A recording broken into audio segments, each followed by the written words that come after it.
देखो Marathi big boss जो है ना 6 उसमें 6 में है ट्विस्ट। अनुश्री को कितना भी वोट आए या विशाल को कितना भी वोट आए, भाई जीतेगा कौन मालूम है क्या?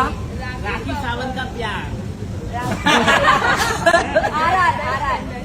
#RR तन्वी जीतेगी। देखो कितना भी कोई कुछ कर रहे हो, देखो मैं तो चाहती हूँ कि राकेश बापड़ जीते। तन्वी जीतेगी। देखो कितना भी कोई कुछ कर रहे हो, देखो मैं तो चाहती हूँ कि राकेश बापड़ जीते। तन्वी जीतेगी। देखो कितना भी कोई कुछ कर रहे हो, देखो मैं तो चाहती हूँ कि राकेश बापड़ जीते। बट कोई कितना भी कुछ कर लो, तन्वी जीतेगी। क्यों? तन्वी जीतेगी भाई, मैंने बोल दिया। बिग बॉस मराठीचा ग्रँड फिनाले जवळ आलेला आहे आणि या ग्रँड फिनालेमध्ये कोण विजेता होणार हे लवकरच समजणार आहे आणि वोटिंग ट्रेंड सुद्धा सुरू झालेला आहे। कोण 1 नंबरला आहे, कोण 2 नंबरला आहे आणि कोण 3 नंबरला आहे याचे वोटिंग ट्रेंड सुद्धा समोर आलेले आहेत। पण मात्र वोटिंग ट्रेंड काही जरी असला तरी सुद्धा बिग बॉस मराठीच्या घरामध्ये एक विजेता फिक्स होणार आहे आणि त्याचं नाव सुद्धा समोर आलेलं आहे। ते नाव नेमकं कोणाचं आहे, कशामुळे आहे हेच आपल्याला सविस्तर या व्हिडिओमध्ये बघायचं। पण जर तुम्ही अजूनही आपलं चॅनल सबस्क्राईब केलं नसेल तर लगेचच करून घ्या आणि बाजूला असलेल्या बेल नोटिफिकेशनला सुद्धा ऑन करायला विसरू नका। जर आपण पाहिलं तर बिग बॉस मराठी 6चं ग्रँड फिनाले हे आता जवळ आलेलं आहे आणि त्याचा विजेता सुद्धा 19 तारखेला होणार आहे। आता बिग बॉस मराठीचं हे सीझन तन्वी कोलते जिंकेल असा विश्वास बऱ्याच जणांना आहे। आता वोटिंग ट्रेंडमध्ये जरी तन्वी कोलते ही 3 नंबरवर असली तरी सुद्धा वोटिंग ट्रेंड हे बदलत जातात।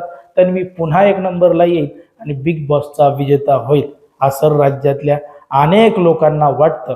त्याचबरोबर राखी सावंत हिला सुद्धा वाटतं आणि तिनं सुद्धा ठामपणानं सांगितलंय की या सीझनची विजेता तन्वी कोलतेच होणार आहे। आता तन्वी कोलते हीच विजेता का होणार आहे या गोष्टीचा जर आपण विचार केला तर तन्वी ही बिग बॉस मराठीच्या 6व्या सीझनमध्ये चांगल्या पद्धतीनं खेळली। प्रत्येक टास्क ती मन लावून खेळली आणि काही टास्क तिनं जिंकण्याचे सुद्धा प्रयत्न केले तर काही टास्क ती चांगल्या पद्धतीनं जिंकली सुद्धा।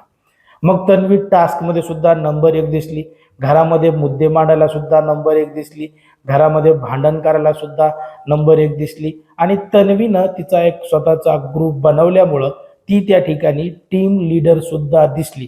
मग या सगळ्या गोष्टी तन्वीमध्ये असल्यामुळं तन्वीच विजेता होईल असं बऱ्याच जणांना वाटतं। पण मात्र दुसरीकडं तन्वी बरोबरच विशाल कोटियान हा सुद्धा एक स्ट्रॉंग प्लेअर आहे। तो सुद्धा चांगल्या पद्धतीनं खेळत होता, प्रत्येक टास्क सुद्धा चांगल्या पद्धतीनं खेळत होता आणि कशा पद्धतीनं खेळायचंय याचं प्लॅनिंग सुद्धा अगदी चांगल्या पद्धतीनं करत होता।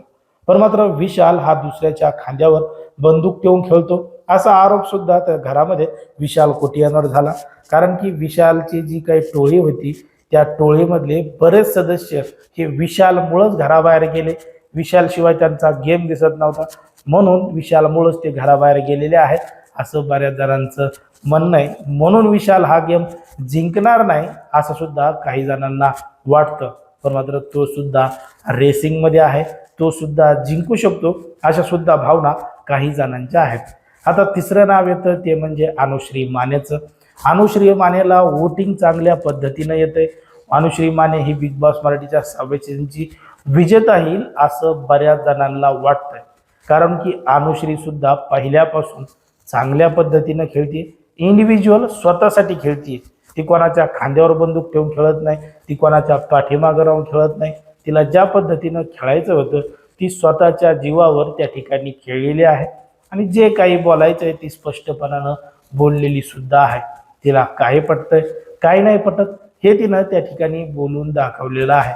पण तिच्या याच बोलून दाखवण्यामुळं काही जणांना राग येतोय तर काही जणांना चांगलं वाटतं की ती थेट तोंडावरच बोलते। तर मात्र अनुश्री माने ही सुद्धा रेसमध्ये असल्यामुळं ती सुद्धा जिंकू शकते असं सुद्धा काही जणांना वाटतं। पण मात्र याच बिग बॉसच्या घरामध्ये राहिलेली राखी सावंत हिला जेव्हा विचारलं तेव्हा ती म्हणली की तिला वाटतं राकेश बापटनं जिंकावं। पण मात्र राकेश बापट जिंकणार नाही कारण की तन्वीचा गेम स्ट्रॉंग आहे, तन्वीच हे सीझन जिंकेल असं राखी सावंतनं सुद्धा सांगितलेलं आहे। मग खरंच ज्या पद्धतीनं राखी सावंतनं सांगितलंय त्याच पद्धतीनं होईल का? विशाल कोटियान किंवा अनुश्री बाजी मारेल का? तुम्हाला काय वाटतं हे अगदी स्पष्टपणे कमेंटमध्ये सांगा।